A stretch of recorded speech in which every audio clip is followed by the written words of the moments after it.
I remember waking up, then kind of going back out. When I woke up again, it was completely dark. It was in a dark room. And I couldn't see. And, you know, I was like, okay, how are things going here? And I felt something odd. There was a pair of tubes coming out of my body, leading down to what was very obviously a pump. Now, I had seen this Discovery Channel show about how they embalm bodies. And I was like, uh-oh. Yeah, but I'm thinking, dude, I'm a zombie, this is cool. But as I started to realize it wasn't going into my body, there was like a cold pack under me, and they were circulating cold water through it, and I'm like, oh shit. That's gonna be, I'm either a zombie or I'm Dr. Octopus here. I gotta make these things move. So they let me out of the hospital, and that was 2.5 weeks before Ethicon. So please allow me to apologize if you saw me at Ethicon this year and I seemed a little churlish, shall we say, a little snappish, a little murdery. I was still recuperating from the dreadfulness. So, what? I think they were dredging the river. Well, no, they were dredging the river because of what I had to put in there last year. I built that stupid river walk, which pisses me off because I don't know where to put my problems. Yeah, that's another story for another day. You know,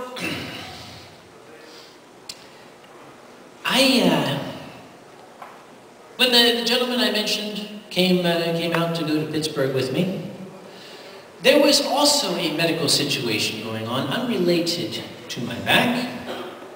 I had developed well, when you get old, your body don't work so good anymore. I had developed a dreadful, dreadful bacterial infection that was very, very painful, and it was making it difficult to, like, live. So I called up Dr. K, and he said, you better come in. Okay, when Dr. K says, you better come in, you know, all jokes are gone now, all right? So I went in to see him, and he sat me down and he pulled out my charts. And he was looking through and he said, you're allergic to penicillin. I said, yes I am. He said, has that ever been tested? I said, well no, you see, my entire family is allergic to penicillin, so we just always made the assumption that I am too. I said, wow, I see. Let's experiment. And I said, experiment? He said, well, you are a natural philosopher, aren't you? Okay, you got me, copper. Mr. Two Letters. Remember Dr. Jenner down in Australia, Doc Rat? I tried the same little gag on him. He showed me his card. That son of a bitch has 27 letters after his name. You know, medical degree, doctor, fellow of the Royal Australian Academy of people with letters after their names, and just 27 goddamn letters. There's only 26 in the alphabet. I think he made one up. But Dr. K said, let's find out if you really are allergic to penicillin. I said, this is as good a time as any. Why not? I shall have good friends with me. They can help monitor the situation. He said, all right, I'm going to give you a prescription for these lovely pills. If you have any sort of reaction at all, I want you to call me immediately. Now, I am first aid trained, advanced first aid trained. I have veterinary training of all things. I know what sorts of things to look for. Hervé Villachet is going to be performing tonight. So, I went to bed. The next day, everything was fine. I went to bed, and I woke up the next day. Now things are getting interesting. too interesting. I'm looking for hives. I'm looking for shortness of breath. I'm looking for something one would expect. What I discovered was consistent inflammation and itching of the skin, covering an area that started exactly here and went down and stopped exactly here. There was a perfect line of demarcation. I thought, that's not quite what I had in mind. But it is a reaction. So I called Dr. K at his answering service. And they said, he'll call you back. I said, well, I'm about to leave for Pittsburgh. And they said, well, he'll call you on the road. You have a cell phone, right? So we plotted out where all the pharmacies were, just in case they had to get me to like some emergency kind of thing. So we're driving along, Dr. K calls. And I answered the phone. He said, this is Dr. K. I understand you're having a bad hair day. And I said, very funny. He said, describe this reaction. And I described it, and I was very careful to say there is a precise line of demarcation starting about the level of my hip bone, ending at the upper thigh. And he said, that is unusual. That does not sound like a systemic reaction to a drug. Have you changed the detergent you use to wash your miniskirts? I said, no.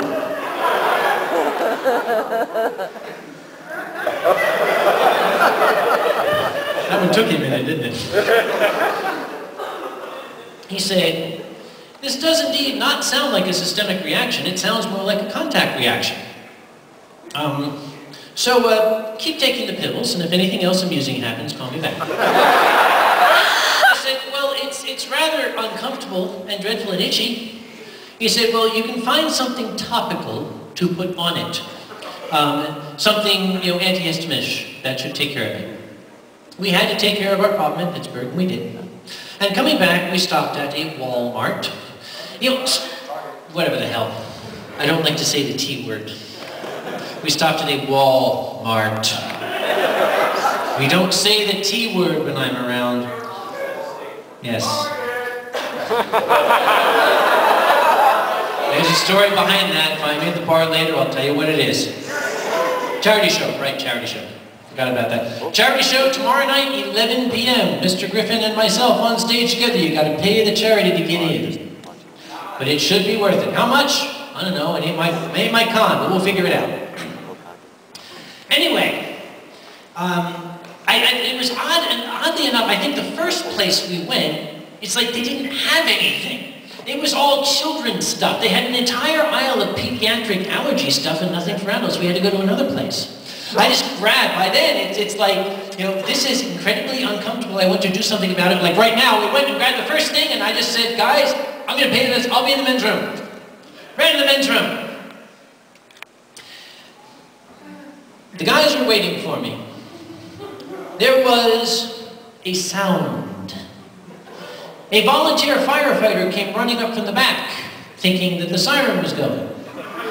He came outside and said, wait, that's not it. I came out of the bathroom and met the boys and said, we're leaving. You would think, you would imagine that a man with a doctorate in chemistry from an Ivy League university, who has been a professional chemist for 20 years, would recognize the word menthol when he sees it.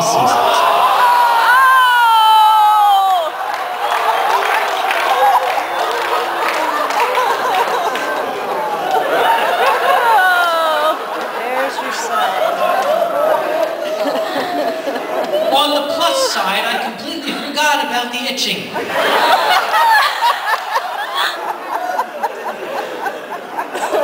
We'll leave the rest to the imagination, shall we?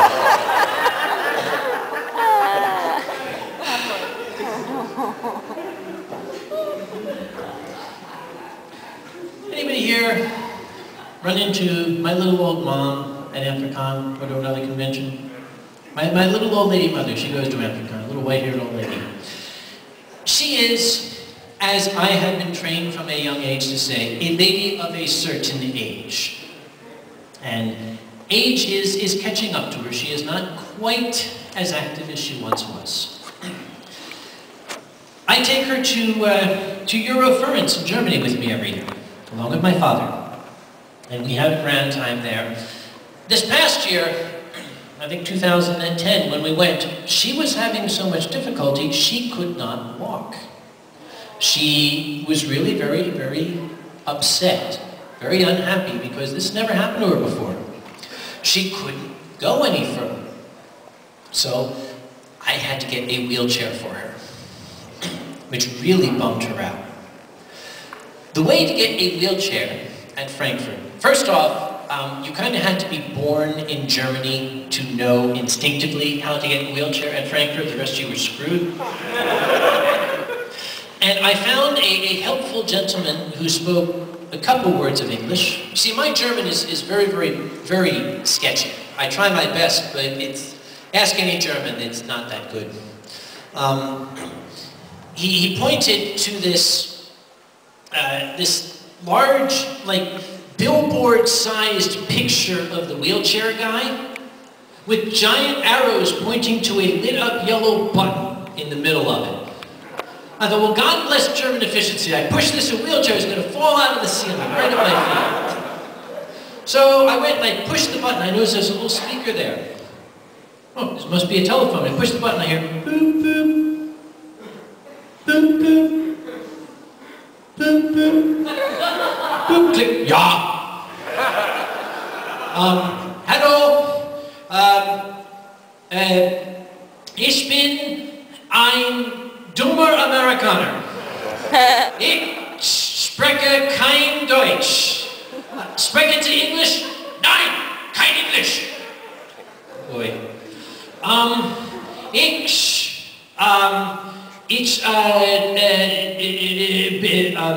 Wunsch, ein Rollstuhl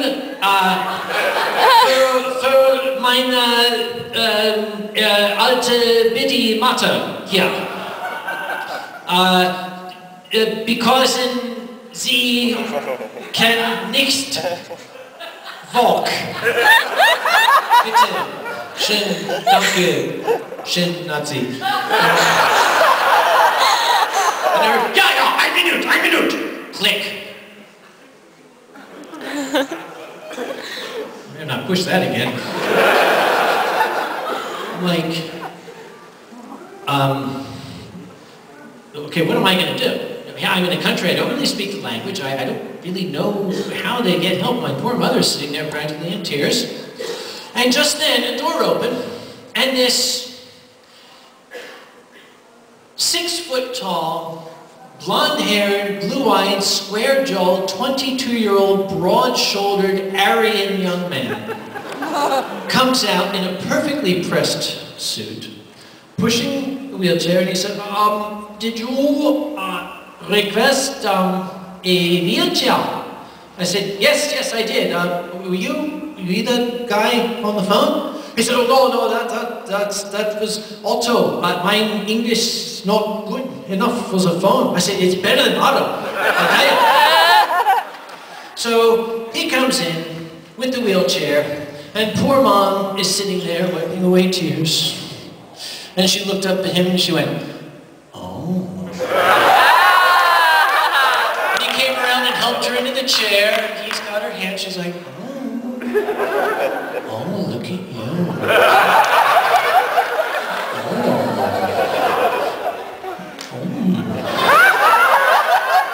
I'm like, Mom, we're guests in this country. Let's not. She's like, oh, shut up, I'm a furry.